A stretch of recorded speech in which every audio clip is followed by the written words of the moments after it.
Welcome friends. In today's video, we are going to see what is method overloading and method overriding in Java. So in this example, this is the most commonly asked question in the interviews sometimes when you go with the freshers. So first we will understand the technical definition of method overloading. What is it? Method overloading occurs when multiple methods in the same class have the same name but a different parameters. So same name with a different parameters. Method name will be same but can have different parameter. For example, here I have created one class mathutils. So I have same method name, but I have different parameter. So this is double. Here I am using for same method name. I am using double. Here I am using three parameter. We can have multiple parameter to the same name method as well. So that is the method overloading in Java. So here are some key points we need to remember. Method overloading occurs within same class, means it's happen within the same class. So next is does not involve inheritance. So inheritance required child class and parent class. So in it is happening within class only. So does not involve inheritance in method overloading. Then different parameter we need to use. For example, here if you see int a, int b, I am using double a, double b. So same, if we use same, we can't use. Parameter should be different here. Then different here I have passed three parameter. Then return type can be different. Here if you see return type, I am using a plus b, a plus b, a plus b. So it can be different. So we will understand this with one example. Here I have created one class mathutils. In this, inside this, I will write one main method. Now I will create class for this mathutils. So I will create object for this mathutils equal to new mathutils. So this is the way to create a object in the Java. First, I will call, based on this, I will get this data from mathutils class. I will write, get this three method. So we can call this stream method based on our requirement. Now I have to print these messages data. I need to pass data to this method. So for that I am using some system.out.println and I am directly mathutils dot add method I am calling. First I will pass 10 comma 20. So it will call our first method. For similarly, second method, I need to pass double value. So it will give me, we can call the second method, which is having double as a parameters. Then similarly, third, we need to pass three parameter. So here I am passing three parameter to this method. Let me write here 30. And now we will run this program and we will see the output. So how we can write the method inside method overloading? What is method overloading? It is same name with different parameters. That is the method overloading in Java. Then next point we will cover in this method overriding. So here if you see, we got the output based on the input we have added. So it is returning us addition of this. Then next we are going to see what is method overriding. So method overriding, if you see, definition for method overriding occurs when subclass provide a specific implementation for the method that is already defined in superclass. Means we have one method in superclass that we need to provide specific implementation for that method.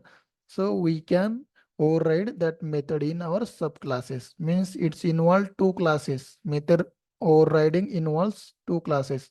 So what is the purpose for this? To provide specific implementation of method that is already defined in the superclass, allowing runtime polymorphism. Means method overriding to provide specific implementation of method that is already defined in the superclass. So this allows runtime polymorphism.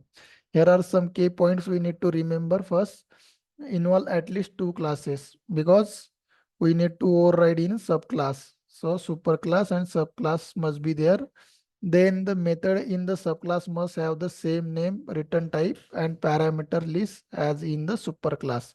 So here this is the major difference between method overloading and method overriding, because it subclass must have same name, return type also, and parameter list as in the superclass. Means it should be same in the subclass, and for that we provide different implementations. Then require inheritance. So this is the inheritance concept, because subclasses accessing properties of the superclasses, that is the it requires inheritance. The access level cannot be more restrictive than the overridden methods. So access modifier we need to use less, as a there is a different access modifier like public, private, protected, that should not be more restrictive. Then overridden method can be called using the super keyword. So how we can call the overridden method? With the help of super keyword. So we will understand one example for this.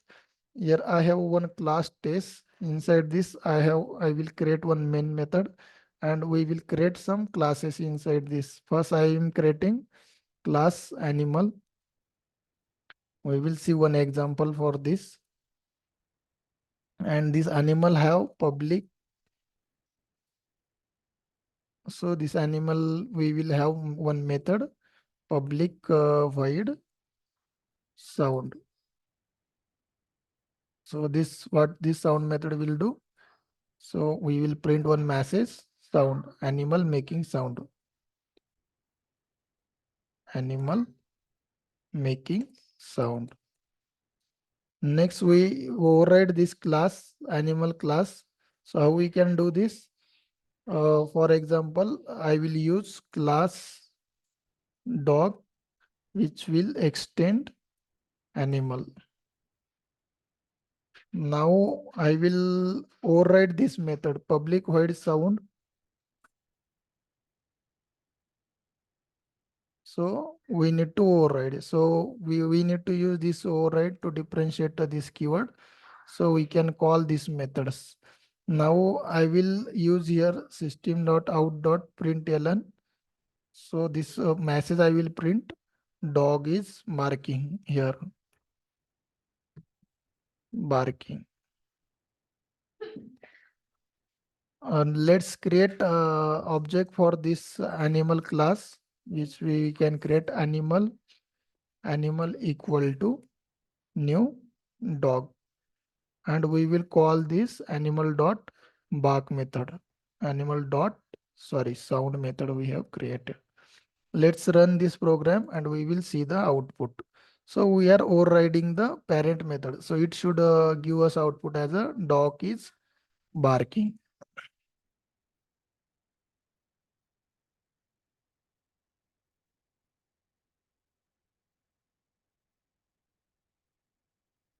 So non-static variable, this cannot be referenced from static context. We are getting message non-static variable. Okay, we are accessing this non-static. Let me check this. We are accessing this inside this. We will create this above this test class. So let me, now we will run this.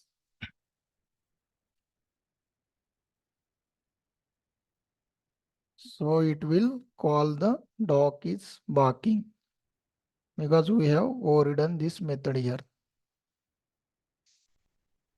So animal making sound with the super, we are calling the parent method. But if we comment this line, we will get dog. We are overriding the sound method of the parent class.